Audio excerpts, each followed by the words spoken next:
Hello, ladies and gentlemen, welcome to Mines. I'm not normally happy about being on Mines, particularly in Tier 10, but I'm not playing this game, so who cares?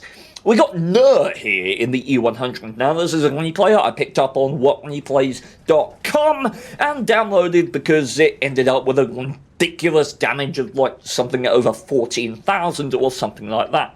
Now, normally huge damage games are not something that takes my fancy. They're generally not remarkable in terms of a tactical occurrence, right? They're normally just everything falling into place, and there is going to be a certain amount of that in this game. You've got a gun with 0.29 accuracy and a 2.5 second aim time, hitting snapshots like it was a fucking E50M or a Leopard, right? It's quite I'm not actually working the camera on it. It's quite ridiculous, but you can see 530 alpha damage working very nicely there into the side of the Pajero, spotted early. 5 rounds per minute isn't going to quite permit him to reload quickly enough to punish that chauffeur. But he's putting up 30 kilometers an hour, top speed of the E100 to good use, working his way up to the middle here. And we can assume that this is a fully field modded E100, as it has 2,700 base hit points. And as you can see here, we're walking about with 3,070. No doubt the benefit of improved hardening and probably some field mods as well. You can see 311mm of pen from these APCR shells buttering through the top of the T32 here. And yes, even though those shells are on the 1 key, as you can see down at the bottom here, they are indeed premium shells. Oh, look at that beautiful pause screen. What do we think, chat? Is that shell gonna bounce? Let's have a look. Oh, you know, are we thinking that might be a pen, chat? It might well be a pen due to the fact that this bar atop the vehicle is indeed a weak spot. See, what's less of a weak spot now, though, is the turret cheeks. I made a joke about the E100 in one of my videos way back, having its cheeks reliably perforated, but now there are 270mm of armor, 150 on the side, 150 on the rear. So you're going to see Nur here utilize the angle of this tank and its cheeks in between reloads to bounce some pretty hefty and dangerous shells, so you can learn a lot from his maneuvers here. Let's quickly talk about the armor of the vehicle. Hull armor, 200 down the front, 120 out the side, which I say was surprised because on the booty it's 150. Right, 30mm more armor in the booty than you have on the side. I mean, in practice, no. Because you've got these side skirts. Look how gorgeous these massive side skirts are, adding anywhere from 40 to 60mm of additional space protection on the side of this vehicle. So in reality, yes, the side armor is weaker. In practice, who knew? Let's see. Oh, okay. Chieftain shell flies straight over the E100's cupola weak spot, or bar weak spot. A nice snapshot finding its way into the E50M. So what I thought I'd review this replay for is basically, I'm going to try and summarize here. What's lucky? How did this game come together, right? Is it because he played especially well? Is it because the enemy played especially poorly? What is it that got this result for him? And he's searching for a shot on the BZ there. And the BZ isn't a tank you have to be hugely threatened by due to its lack of penetration and reliance on HE damage. But it is interesting to note that 150mm guns, which the E100 can wield, it's well known for its 750 alpha damage gun, which it possessed and had as the only option essentially for years, right? That 150mm gun would not be able to overmatch the most well-known weak spot of the BZ, which is its gun plowing forth from its turret. So this is a really interesting maneuver, right? pushing up onto the hill in this circumstance, and this is constant throughout Nerd's gameplay, is he's extremely aggressive when he has hit points, which is exactly what you are wont to do in your powerful German heavy tanks. And there's no doubt this is a situation that makes you moderately uncomfortable as a heavy tank player, especially one that flirts with a lack of flexibility as the E100 in German heavies, especially with that 150mm of side turret armor. You're looking at pushing into a situation where you've got multiple different angles looking at you. You've got a Charfateur, you've got a 430 you can poke, you've got an STRV at the back, and you've got a Chieftain P. It's difficult. But one thing that he does immediately, and I don't know if this is deliberate, but I'm going to assume it is, given the benefit of the doubt, is when he takes the shell from the SDRV there, he immediately identifies where that shell is coming from. And in this coming engagement, he's going to keep that SDRV from having shots, because the SDRV is around these bushes here, right? So that's a really important element of gameplay, simply cutting off another angle of danger to what he wants to achieve on this hill. Now, what he bears in mind as well during this coming combat is that the Chieftain P has very poor DPM. I mean, it's really not good DPM-wise, so he'll be exploiting the reload and the powerful reload of his tank during this coming engagement as well. And 530 alpha damage, doing a good pounding on that gentleman. And you can see him angling his target in between reloads. He's going to push up a little bit. He's cut off the shot of the SDRV at this point. And then he makes me out a liar and reverses back into his line of fire, which seems a bit odd. Takes a pen from the Charfateur, goes for the tracking shot, right? Goes for the tracking shot, and this is something that he's going to do a lot. Is his module targeting is really top-notch. And is he going to pick up the Capola? Yes, she is, but takes a pen in return. Always the danger of facing your target towards your opponents in the E100. Nice tracking shot on the 430. Will he get his repair kit working? It's interesting, actually, that Nerd doesn't want to sideswipe at any point. He likes presenting his lower plate in this vehicle, which certainly is dangerous, although sideswiping on that corner. It's interesting, isn't it? Like, let's just conceptually examine, because this was an interesting thing that got brought up when a friend of mine, Simpson, was marking the E100. And I queried him as to which gun he was using. This was after the changes, so the 128mm gun you see in action here was working stupendously. And he said, well, I used the 150mm gun. I used the gun that is, objectively, I think we can agree, worse. And the reason is because every time you point the gun at the enemy in the E100, you are at risk of taking damage, right? Your cheeks become penable to high pen shells and heat shells that you are going to be facing. So when he marked the tank, he used the bigger alpha damage gun with a longer reload because he had to spend less time aiming at his opponents to get the same damage. And so how that's relevant here is I wonder if this reluctance to sideswipe is a product of that, right?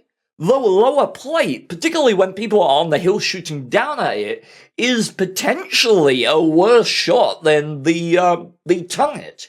And if you sideswipe, you basically say to the enemy, hey, the only place that you can aim at is my turret, which you're more likely to pen than my hull in this situation. So I do wonder if that was deliberate. There is a lot of sort of micromanagement and micro decisions in tanks like this, which really help your gameplay solidify and really help you to dictate the state of the game. So let's keep going here. We've got a 430 hold down, severely dangerous opponent. Severely dangerous, and he's gonna push up onto the hill, and I really don't like this. He's squandering health. And, I don't know. Char gets a shot in, and he's gonna angle against the 430. If the 430 had put a shot into the side turret there, he would have gone straight through, but the reload is going to be enough to pick up the Charfuter, and again, he's keeping that turret angled, keeping the side of the tank angled, and actually angles out his turret a bit more there. One thing that we've got to consider, and one thing that I want you to consider when you play these vehicles, heat shells do not like spaced armor. HE shells of vulnerabilities are more viable against them in current patch with the HE mechanics than they used to be. However, they still do not perform well against spaced armor. So when you see down by your little indicator at the bottom here that, oh, that's a heat shell, that tank is firing heat, what does that tell you? Well, that tells you that they're not going to be able to reliably pen your side. They're going to have problems when you show them spaced armor. So a slight amount of over-angling, overexposing the hull to the point where if they were firing AP or high pen APCR, they'd be able to go through it, right? But because they're firing heat, they can no longer do that. So that is a viable technique to be using in a tank like the E100, the over-angling, the overexposure of side armor. So, see if that plays in, and the 430 does indeed bounce a shell, I think, off the side skirts of the E100s here, and that is very lucky. APCR bounce from the Waffenträger Panzer IV. Now, I would have been reluctant to take that shot, let me tell you. APCR going from the side armor here, and APCR from the Waffel 128mm gun, 560 alpha damage he's facing, and Intuition loading a HE shell into the chamber for 670 average damage. The 65mm of pen well enough to butter through the Waffenträger, another one, and the Waffel donks his shot. And the E100 with 5 rounds per minute likely to beat his reload in that circumstance, methinks, far aside from the module damage he may have inflicted upon him. But the man's up to 9,000 damage. He's claimed the hill in an E100 on mines. Without a doubt, a lot of luck involved, but some very nice micro plays in this game as well. And here's something that I want you to know as well, is that little adjustment from the middle of the tank to the rear. The engines in the rear of most tanks. Not only the engines, but you've got the fuel tanks, right? Putting your shots here, just having an overarching tendency in your game to put shots closer to the engines, closer to the fuel tanks, will, by balance of probability, get you more damage and more kills, simply because you will provoke fires. You will provoke module damage. A tank with a damaged engine is far slower, its capabilities are weakened. So it's little adjustments like that, that in this case result in a wonderful fire. Little adjustments like that that form a really crucial part of high-tier gameplay. Another shell through the side of the IS-4 there. That's 160mm of side armor. It's actually better side armor than the E100 if you're talking about base values aside from spaced armor. And now you're sitting on 10,800 damage here. And to be honest, he's as respectful as you'd expect to the gentleman popping out in front of him here. Like, there's no, he doesn't try to push him off or out of the way, which is really nice to see. You know, even though you're on a huge hulking amount of damage, you're not trying to push this gentleman out of the way and steal all the damage. Speaking of stealing all the damage, shot dead center mass there finds the Anorak of the IS-4. That's absolutely lovely. And at this point, this is about damage farm. At this point, you're pretty confident you can win this game. You got a Malshin on the inside, you got a TVP who's a one-shot actually. This game may be more in the balance than other people might give it credit for. So in the meantime, while he's managing where and why he wants to shoot, he's going to pick up this E50M soon. Let's talk about the other stats of the E100. We've got a horsepower per ton ratio base of 9.78. That is not good. It's a German super heavy, what have you come to expect, but 9.78, ooh. I believe, if I'm not wrong, the mouse actually has a better horsepower per ton ratio than that, which is Quite remarkable. You got 72 shells in total, giving you a damage potential of 38,160, which is gargantuan. We're not going to get up to those kind of numbers, but the numbers we are seeing already is pretty astounding. 12,172. And as nice as it is to have 400 meters of base view range found here on the E100, it's not going to allow you to spot things like an ISU on the 5.2 and an STRV, which are skulking about at the back there somewhere.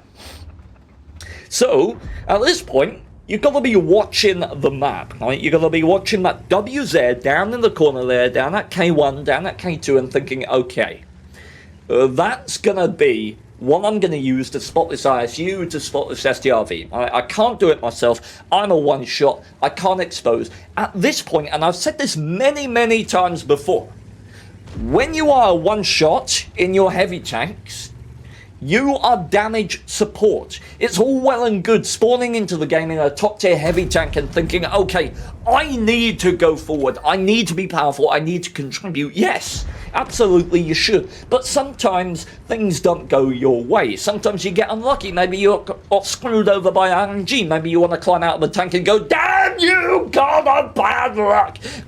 Whatever the case, if you find yourself on a one shot and you can remove yourself from the situation, absolutely do that. You are far more valuable alive and doing nothing than you are dead and unable to do anything. Which is why I like the passivity that was shown after picking up 12,000 damage on the hill here. Waited patiently for basically exactly this, 630. We like to see it from a 530 alpha damage gun on the STRV here. And are you scared about the ISU poking around in that bush and picking you up? Looked like he was thinking about it now, didn't it?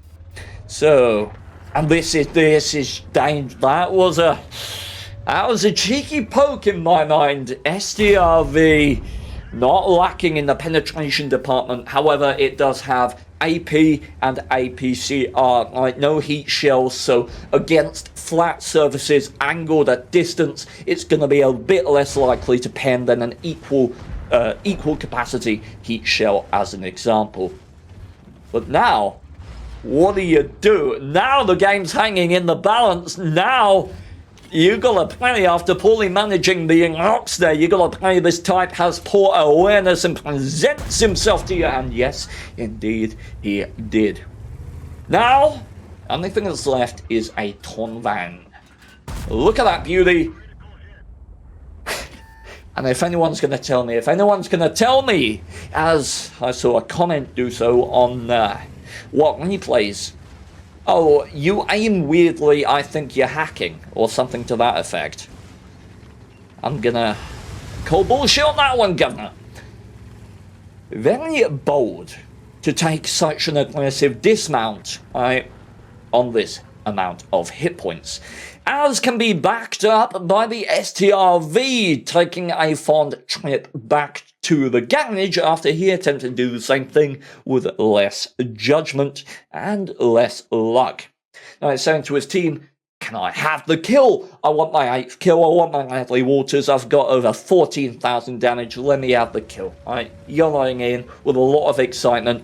What do we know here? Tonvan is on a one-shot. Tonvan has some of the worst DPM. Actually, I think the worst DPM on any tier 8 non-auto-loading heavy tank. Whew.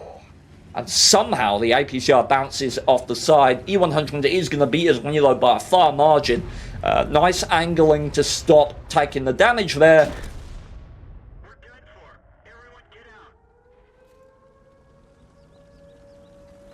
I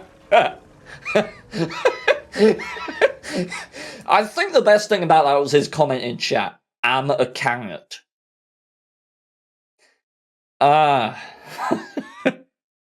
you got picked like a vegetable, I'll tell you that much. Okay, so 14,000 damage. I'd say he pulled his weight in this game, without a question.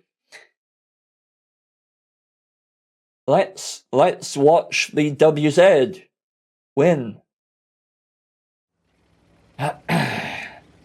So at this point, you've got to feel fairly confident. The Tornvan would have to get 3 shots into the WZ to pick up a kill here. Why the WZ is closing the distance with such enthusiasm, I'm not sure. Talentless tank against a talented tank, generally speaking, you want to impose distance. Missing a shot there puts him in a troublesome situation, but as we said earlier, worst DPM on any tier 8 non-auto-loading heavy tank on the Tornvan, so that when you load isn't fantastic. But that is poor positioning by the WZ. Should have plowed on that forward key. And now in this situation, what you've got to be aware of is you're now both one-shots, right? When you're close to each other, you both know where each other are. And ladies and gentlemen, if you are ever in this situation, you've got to be aware of the mechanics of water tanks. Where you see the battlefield from when you zoom in, right, is essentially the base of your gun, right, where your gun is. Now, if you are familiar with basic geometry, when a talented tank, like the Tornvan there, turns his tank and starts sideswiping, the view where he sees the battlefield from comes from the center of his tank out wide. And even if it's only by a few inches, what that means is that he will be able to see the edge of your tank before you see the edge of his. The reason for that is because he is seeing the battlefield from further to the wider. He's seeing the battlefield from a more lateral position on his tank. It's basic geometry, but it's something a lot of people don't appreciate. And it's why in situations like this, when you have a talentless tank destroyer, and this is especially prevalent on one where the gun is mounted to the left or right of the tank. In this situation, it's actually probably one of the best because the gun is mounted slightly further to the right, so lucked out in this situation. But that's why you should be very, very careful when an enemy tank presents a sideswiping like this when you are talentless, because they possess an inherent advantage. And if they're careful with it, they will get a penning shot on you before you get a penning shot on them. So do note that you are at a disadvantage in a talentless tank when a talented tank is sideswiping against you. And ladies and gentlemen, we have 14,000 damage, 1 kill short of an Hadley Walters medal. We also have a defeat. Because why not? Who wants to win, eh? Let's see the post-battle results just for the numbers. Okay, so here we are. Let's scroll down and see the comments, because this guy is always here. He was featured in one of my other commentaries. He's a guy that just it's either a bot or someone really quite strange, but yeah, comments about antisocial behavior and gold spam. So hopefully he's having a good time. And here was the comment that left me a bit miffed. Sorry, mate, but from my point of view, it looks like you use some kind of cheat. Your cannon behaves very unnaturally when targeting an enemy. And from my point of view, I didn't see any of that. So let me know if you have any different opinions there, but looks like he picked up a mark of excellence. I think that's 2 marks. Yep, 2 marks of excellence. The first ace tanker in the E100, by the looks of things. High caliber, top gun, missing out on the Hadley Walters. My lord. 14,000 damage and you lose. 14,000 damage! How? How is that a situation and that manifests? He shot 12 of the 15 enemy tanks he picked up damage on. And I mean, we've got to give credit, honestly, to the Bofors Tornvan. Like, tier 8 tank in a tier 10 game, very lackluster DPM. I mean, telling on is just stupid, but That is an exceptional game by him. No mistake. No mistake at all. And indeed, saved the game by killing our hero, Nur here. So, well done to the Torn Vanna, we guess. But there's not a huge amount to talk on here. The only thing I want to leave you with is there was nothing inherently special about the gameplay here. And what I mean by that is there wasn't anything bad, right? He displayed adequate aggression. Yes, he got lucky at times, but I just realized my camera is going completely out of focus. Let me fix that. There was nothing he did that was absolutely game-changing and amazing. He made a constant pressure, a constant effort, and gave what he could. And you'll notice that most of the time he was taking risks, he still had he was still above one-shottable. So, in that situation where you've still got health to spend to try and assert yourself, and you have armor and you have confidence, absolutely go for it. Because occasionally, yeah, you're going to bounce the right shells, you're going to hit the right shells, and you're going to have a fantastic game. Like our gentleman did here. So, well done indeed. And hopefully you picked up some info from this game. If you're interested in seeing more of my commentary, I'll leave a commentary playlist on the outro screen. Thank you very much for watching, and have a wonderful day.